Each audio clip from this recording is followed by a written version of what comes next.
A Magyar Kultúra Napját minden évben január 22-én ünnepeljük. 1823-ban ezen a napon fejezte be Kölcsey Ferenc a himnusz megírását. 1989 óta hivatalosan is megemlékezünk róla. Célja, hogy múltunk értékeihez közelebb kerüljünk. Mi az első dolog, ami eszetekbe jut, ha meghalljátok magyar? Figyeljetek jól, talán most hallani fogtok róla. Néhány igazán különleges nemzeti értékről fogunk mesélni, amik Magyarországot híressé teszik a világban. Ezeket hívjuk hungarikumoknak.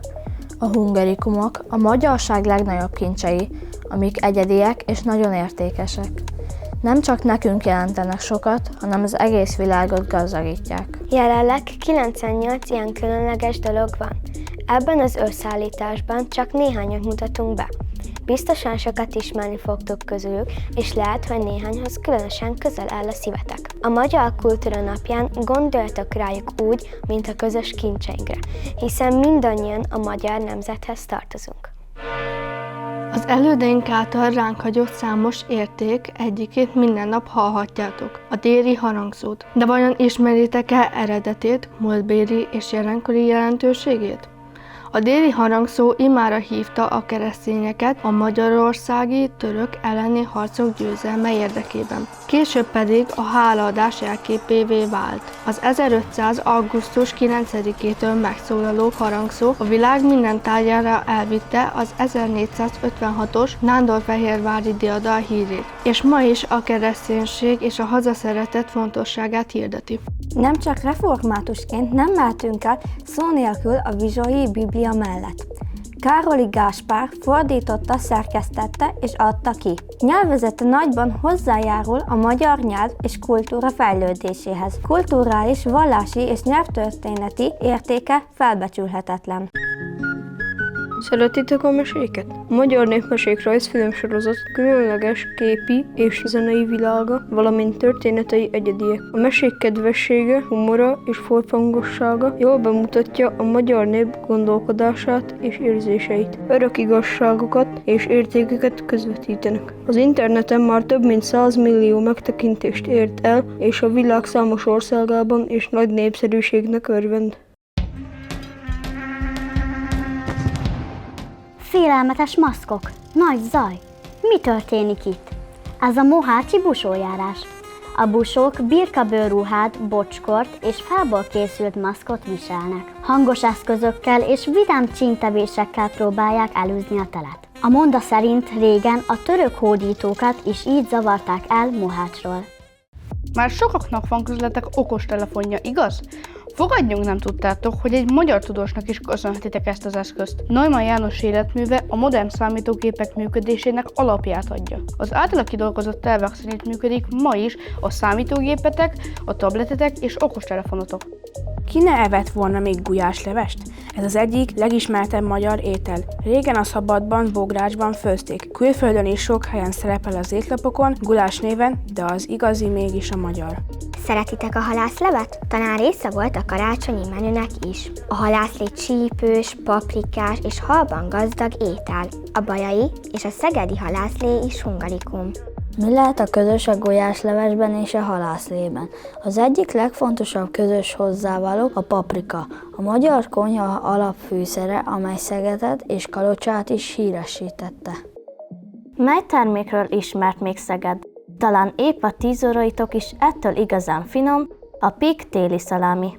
Elkészítésének szigorú szabályai vannak, receptjét a szalámi mester titokban őrzi. Felületén jellegzetes nemes penisz jelenik meg.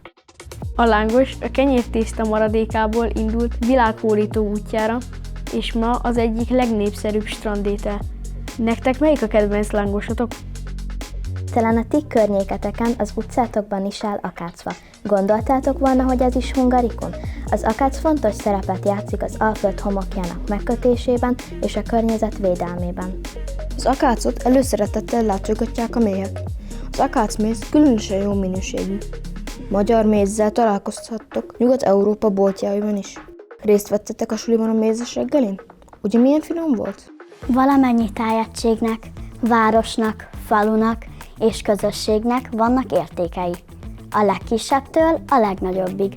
És minden település létrehozhat egy bizottságot, amely összegyűjti és továbbítja az ott található értékeket. A Ceglédi Települési Értéktár városunk közel 50 egyedi, kulturális és épített kincsét fogja össze. Íme néhány közülük. Ugye tudjátok, hogy Ceglédet Kossuth városaként is emlegetik? Ez nem véletlen. Kossuth Lajoshoz több egyedi, máshol fel nem lelhető értékünk is kötődik. Ilyen a Szabadság téren álló Kossuth szobor, a templomkertben található Kossuth erkély is. Ide tartozik a Kossuth kultusz hagyománya is. Ezt minden évben, szeptember végén többnapos rendezvénysorozattal ünnepeljük. Ti is szoktatok menni a Kossuth toborzóra? Fesztivállal ünnepeljük a ceglédi laskát. A laskaleves régóta kedvelt étele a ceglédieknek. Természetesen nem csak a mi városunkban főztek és főznek ilyen ételt. A ceglédi laskások kifejezés azonban az idők során hozzánk kötötte ezt a tésztát.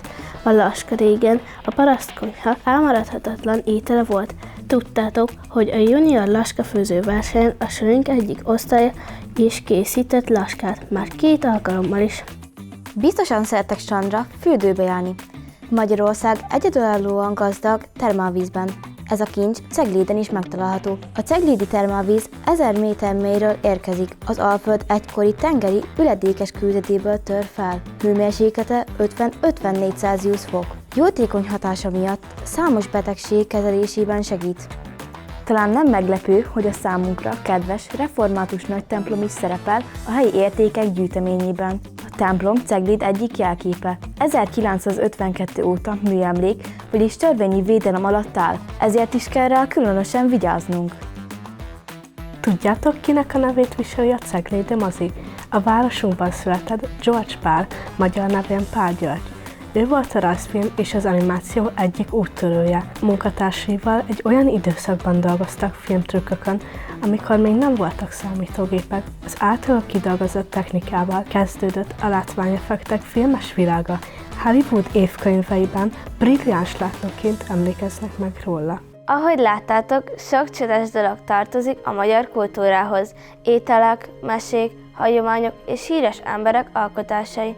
Minden mi közös kincsünk, és még annyi minden van. A Magyar Kultúra Napja arra emlékeztet minket, hogy legyünk rájuk büszkék. Ismerjük meg őket még jobban, és tartsuk életben. Ti is segíthettek ebben. Vegyetek részt iskolai vagy kulturális programokon, városi ünnepségeken, néptánc vagy kézműves foglalkozásokon. Próbáljátok ki otthon a magyar recepteket, meséljetek egymásnak, alkossatok valamit. Így a kultúra nem csak a múlt része marad, hanem minden napjainkban is élő kincs lesz. És ki tudja, egyszer a jövőben a ti nevetek, ötletetek, alkotásotok is szerepelhet majd egy iskolai megemlékezésben a Magyar Kultúra Napján.